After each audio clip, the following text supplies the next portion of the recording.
Abra su Biblia en Lucas capítulo 10, por favor. Venga conmigo al versículo 13. Dice Jesucristo: ay de ti, Corazín, ay de ti, Betsaida, que si en Tiro y en Sidón se hubiesen hecho los milagros que se han hecho en vosotras, tiempo ha que sentadas en cilicio y ceniza se habrían arrepentido. Míreme, el Señor está hablando aquí de ciudades, donde, míreme, la palabra de Dios fue manifestada y los milagros de Dios fueron manifestados. Y en las ciudades, ¿qué hay? Diga conmigo personas, diga conmigo almas. Así que el Señor no se está refiriendo al nombre de la ciudad, sino a las personas de la ciudad. Y esas personas se congregaban en sinagogas y en templos. ¿Me estoy explicando? Así que el Señor le está hablando a las personas que vieron los milagros, que vieron las sanidades, que vieron los prodigios de Cristo por la palabra predicada por Él, por la palabra predicada por sus apóstoles, por la palabra predicada por sus profetas, y no se arrepintieron. ¿Me estoy explicando? Así que podríamos decir: ay de ti, Fernando Betancourt, Dios me guarde. Ay de ti, Carlos Ramírez. Ay de ti, Pedro Pérez. Ay de ti, que has visto los milagros de Dios y no te has querido arrepentir. Ay, ¿cierto que como que molesta? Hasta me dolió cuando yo dije mi nombre. Ay, Señor, guárdame. Vamos a volver a leer, por favor. En los versículos anteriores del capítulo 10, escúcheme, el Señor le está diciendo a sus discípulos que hay mucha gente que necesita la palabra de salvación. Versículo 1 y 2: la mies es mucha, pero los obreros son pocos. Luego dice: vayan, prediquen en las ciudades, y donde los reciban, dejen mi paz y hagan milagros. Donde no lo reciban, sacúdase el polvo de sus zapatos, porque donde no lo reciban vendrá juicio, vendrá castigo. ¿Cuántos están leyendo esto? ¿Sabe Dios de qué está hablando ahí? De las cosas malas que hacen los hombres, de los pecados que cometen los hombres. Amén. Y también dice que si alguien no recibe la palabra, la escucha pero no la recibe, Dios le va a dar castigo. Hasta aquí estamos entendiendo el contexto. Porque míreme, un versículo sacado de contexto es un pretexto. Es un pretexto para una secta. Es un pretexto, es una inmundicia de Dios. Por eso le estoy contando todo lo que está pasando en el capítulo. Amén. Venga conmigo al versículo 14. Por tanto, en el juicio será más tolerable el castigo para Tiro y Sidón que para vosotras. Mire, está hablando de personas que han escuchado la palabra de Dios, pero conociendo la palabra se han apartado. Conociendo la palabra no han hecho caso, y conociendo la palabra, repito, se han ido. ¿Me estoy explicando? Está hablando de juicio, ¿sí o no? ¿Por qué? Diga, por el pecado. ¿Sí o no? ¿Por qué una persona se aleja de Dios? Por el pecado. ¿Por qué una persona se aparta de la iglesia? Por el pecado. ¿Sí o no?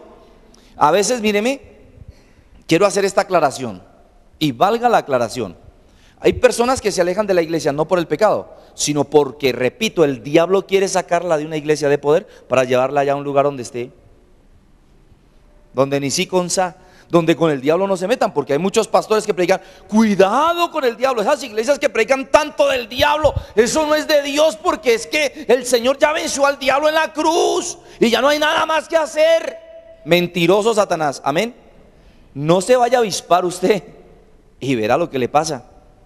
Por eso le voy a hablar del poder que Dios le dio a usted sobre el diablo. Amén. Vamos a hablar del poder sobre el diablo. Pero el Señor, antes de entregarle el poder, los mandó a predicar, a sanar, a levantar enfermos, resucitar muertos, a sanar toda dolencia, a libertar a los cautivos, para que vieran que el diablo sí existe. Amén. Amén. ¿Estamos hasta aquí claros? Miren lo que dice la Biblia.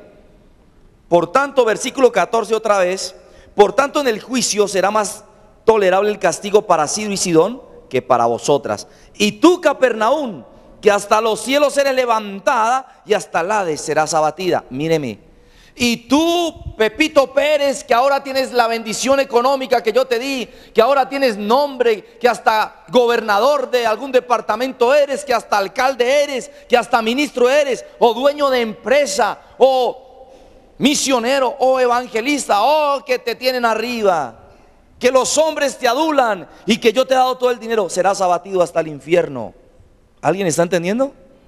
¿Por qué Jesucristo diría eso? Porque a veces, escúcheme, el Señor nos ha bendecido y nos ha prosperado y ha llevado a esas personas arriba, y luego se apartan de Dios y se les olvida. Y Dios dice: así como yo te he levantado hasta el cielo, te voy a llevar hasta el infierno. Diga: Dios guarde. O diga: Dios me guarde mejor.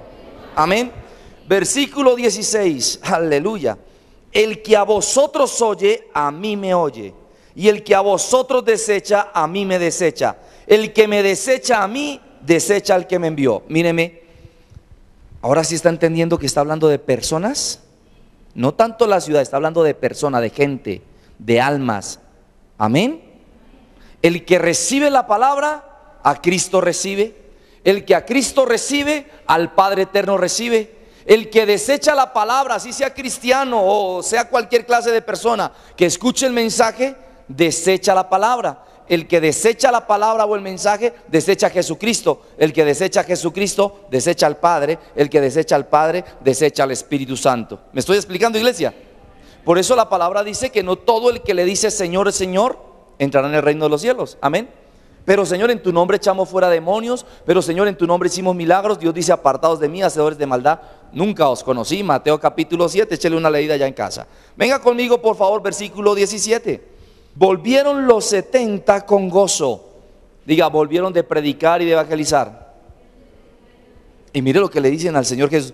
Preste atención, porque en Facebook hemos recibido mucha bendición de todas las personas que han recibido este mensaje. Pero también una persona me dijo: oiga, pastor, si Jesucristo no ató al diablo, ¿cómo nosotros podemos atarlo?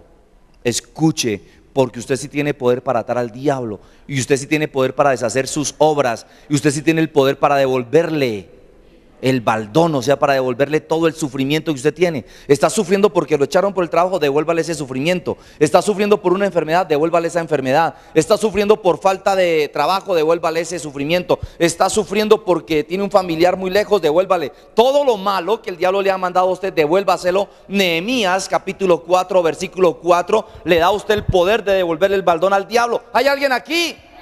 Escuche, reciba y aprenda, porque le voy a enseñar desde el fundamento qué es la guerra espiritual, cómo funciona la guerra espiritual y cómo usted puede hacer guerra espiritual. Y antes de eso le voy a enseñar cómo tomar el poder para hacer la guerra, porque esto no es así nomás.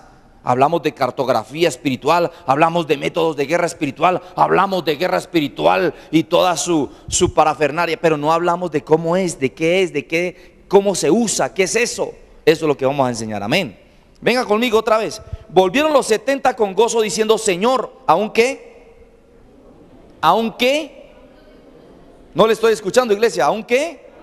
Aún los demonios se nos sujetan en tu nombre. ¿Recuerdas tú la palabra en Hechos que usaban el nombre de Jesús y algunos los demonios los golpeaban? Y usaban el nombre de Jesús, ¿cierto que sí? Y usaban el nombre de Pablo, ¿recuerdan eso? Pero ¿y por qué no funcionaba? Diga conmigo: por el pecado. Por el pecado, por el pecado. Porque usted, míreme, usted no puede autorretener, o no puede autonombrarse, o no puede autohacer algo que usted no tiene derecho a hacer. Usted no puede usurpar una dignidad, un honor que Dios le ha dado. ¿Me estoy explicando? Él envió a los 70, los envió, los ungió, sopló sobre ellos el Espíritu Santo. Mateo capítulo 10, los envió, les dio poder, les dio autoridad, amén. El diablo no puede echar fuera al diablo. ¿Está claro hasta aquí? Volvieron con gozo y le dijeron: Señor Jesús, uy, qué bendición.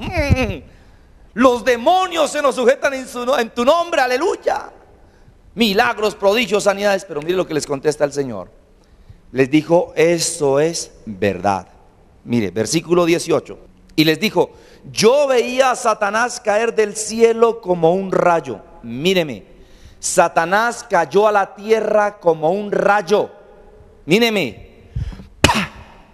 Salió disparado del cielo por su pecado. La madre de todos los pecados, iniquidad. ¿Qué es iniquidad? Soberbia, orgullo, prepotencia, vanagloria, vanidad, rebeldía. Esa conjugación de demonios tienen un nombre, se llama iniquidad. El primer pecado que hubo en el cielo, Ezequiel capítulo 28, Isaías capítulo 14. Satanás metió el pecado en el cielo. Fue Satanás el que lo metió en el cielo, y Dios lo tuvo que sacar del cielo como un rayo. Satanás existía antes de nosotros. ¿Alguien está entendiendo esto? Vamos a aprender a que tenemos poder, pero vamos a llamar al mal mal y al bien bien, amén.